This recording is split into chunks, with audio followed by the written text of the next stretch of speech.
परिवहन विभाग को लेकर बस और कार संचालकों का विरोध। बस और कार ऑपरेटर्स फेडरेशन उत्तर प्रदेश के द्वारा लखनऊ लालबाग स्थित एक होटल में परिवहन विभाग की समस्याओं को लेकर संवाद किया गया और ये फैसला भी लिया, अगर परिवहन विभाग हमारी समस्याओं का समाधान नहीं करेगी तो बड़ा आंदोलन भी करेंगे। अब शहजादपुर में, पीलीभीत में, रायबरेली में, जहाँ पर ईएडीटी सेंटर ही नहीं है, तो पहले 100 किलोमीटर 150 किलोमीटर गाड़ी आए यहाँ पर, वो फिटनेस कराए, उसमें भी अगर उसने कहीं फेल कर दी तो बेचारा रात भर होकर अपनी गाड़ी सही कराएगा, फिर अगले दिन फिटनेस कराएगा। जिसमें भारी तादाद में बस और कार ऑपरेटर उपस्थित हुए। यह आपसी संवाद लखनऊ के एक होटल में संपन्न हुआ। आपको बता दें कि बीओसीआई यूपी की अहम बैठक रही, जिसमें परिवहन नीतियों में सुधार की मांग की गई। बस एवं car operators federation Uttar Pradesh and bus एवं car operators federation of India Uttar Pradesh की संयुक्त प्रदेश स्तरीय बैठक 3 फरवरी 2026 को लखनऊ में आयोजित हुई। बैठक की अध्यक्षता बीओसीआई उत्तर प्रदेश के चेयरमैन राकेश कालरा की अध्यक्षता में हुई, जिसमें मौजूद vice president Anil Dixit, vice chairman Naresh Grover, vice chairman major Murtaza Ali ने परिवहन विभाग की समस्याओं को साझा किया। ये जो बुकिंग ने हमको इनवाइट किया उसके लिए मैं मेजर साहब को बहुत बहुत शुक्रिया अदा करना चाहूँगा। अनिल साहब को और कालरा साहब को, मानिक जी को बहुत बहुत धन्यवाद। देखिए, आज हम लोग यहाँ पर इकट्ठा हुए हैं, मैं दूसरी बार इस मीटिंग में आया हूँ। ये बात तो सत्य है कि हम सभी लोग, हमारा पूरा ट्रांसपोर्ट समाज इस समय किसी न किसी टैक्स या कोई ना कोई चीज हम लोगों को इतना प्रताड़ित कर रखी है फाइनेंशियली रूप से कि हम लोग समझ नहीं पा रहे हैं कि हम लोग अपने व्यापार को किधर की ओर दिशा दें। बैठक में सीतापुर, कानपुर, रायबरेली, हरदोई, बरेली, बाराबंकी सहित आसपास के क्षेत्रों से बड़ी संख्या में बस एवं कार ऑपरेटर शामिल हुए और समस्याओं को लेकर एक बड़ा आंदोलन की बात भी कही। प्रतिनिधि मंडल का साफ तौर से कहना था कि हम लोग कई बार समस्याओं को लेकर उत्तर प्रदेश परिवहन आयुक्त किंजल सिंह से मुलाकात की, लेकिन कोई समाधान नहीं हुआ।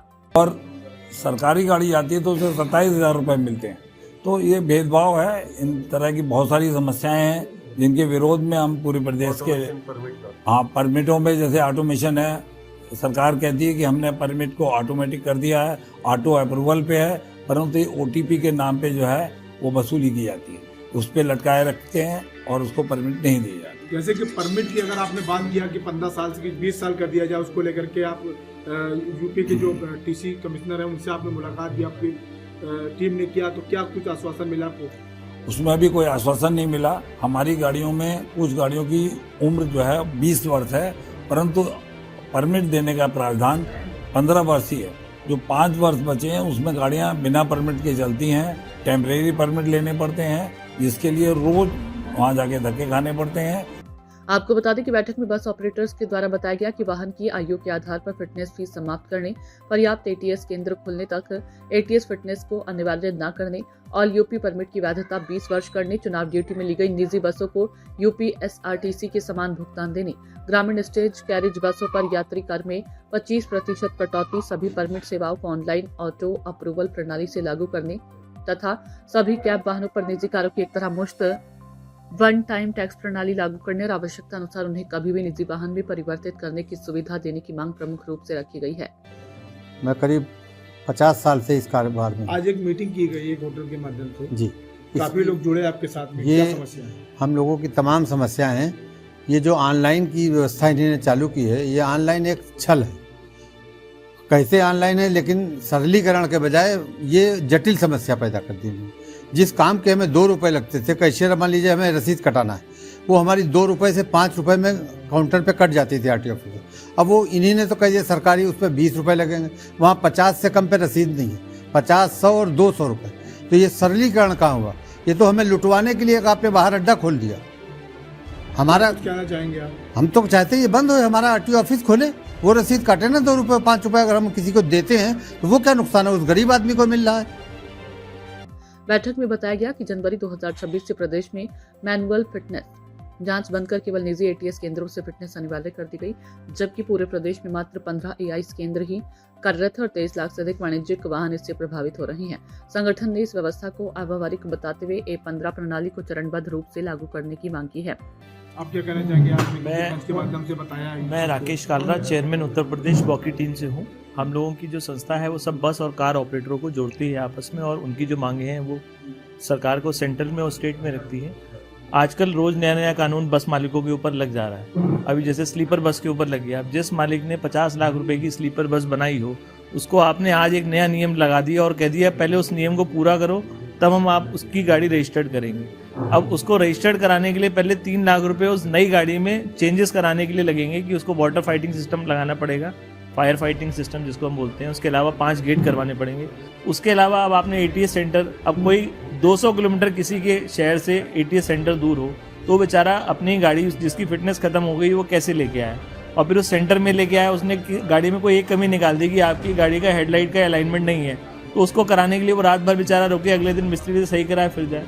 तो यूपी में भी ये चीज़ें होनी बहुत ज़रूरी हैं। आज हम लोग इस मंच पे आए हैं कि सब ऑपरेटर एक हो जाएं, क्योंकि अब बहुत परेशानी आ गई है। मोटर मालिक को गाड़ी चलाना बहुत मुश्किल हो गया है। रोज़ नए काले कानून आ रहे हैं, तो इस काले कानून का विरोध हम लोग कर रहे हैं। आज TC मैडम से भी हमने मुलाकात करी है, उनको हमने अपनी मांगे रखी हैं, और जल्दी अगर हमारी मांगे पूरी नहीं होती हैं तो हम जल्दी हम जो है वो TC ऑफिस में आके धरना देंगे। BOCI चेयरमैन उत्तर प्रदेश राकेश कालरा ने कहा कि फिटनेस जांच सुरक्षा का विषय है, न कि कमाई का साधन।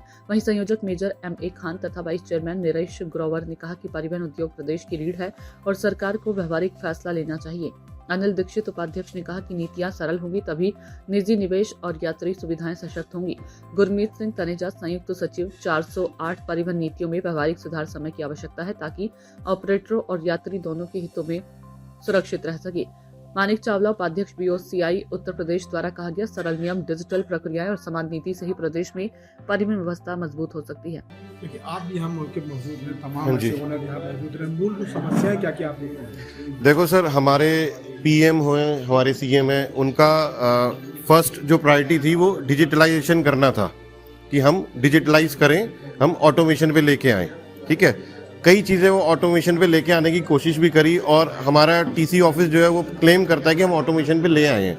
लेकिन आज की डेट में जब हम कोई परमिट बनवाने के लिए जाते हैं, जब हम उस परमिट को बनाते हैं, हम उसको फीस काटते हैं, उसमें 2 रूप से फीस कटती है। एक इनिशियल फीस कटती है, उसके बाद वो OTP की डिमांड करता है। OTP जब तक बाबू यहाँ पे बैठा हुआ लखनऊ में उसको वेरीफाई नहीं करेगा तब तक वो OTP नहीं मिलता। और वो बाबू के हाथ में ना तो वो टाइम बाउंड करा इन्होंने कि उसको टाइम बाउंड कर दें, अगर वो टाइम बाउंड कर दे तो फिर वो कम से कम अपने आप OTP आ जाए, ना वो ऑटोमेटिक जनरेट होता है OTP, ना ही वो बाबू अपनी मर्जी से OTP को भेजता है। परिवहन विभाग का कहना है कि प्रक्रिया में है। नहीं, ये प्रक्रिया में होते हुए 10 साल हो गए प्रक्रिया में होते हुए सर।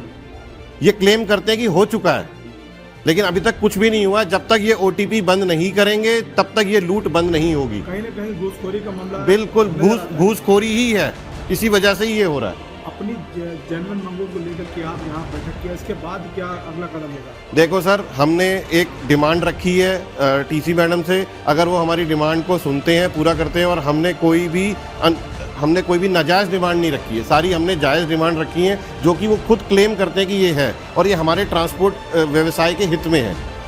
अगर हम लोग इतना टैक्स पे कर रहे हैं, जितना एक बस के ऊपर हम लोग लाखों रुपए टैक्स पे करते हैं सरकार को, अगर हम इतने बड़े टैक्स पेयर होके अपनी छोटी सी डिमांड नहीं पूरी करा सकते सर, फिर हम CM के पास जाएंगे, CM नहीं तो धरना देंगे CM के ऊपर। समस्याओं को लेकर किससे किससे मिले आप अभी तक?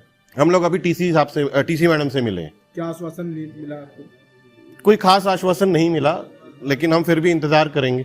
सूचना इंडिया के सभी दर्शकों को बधाई।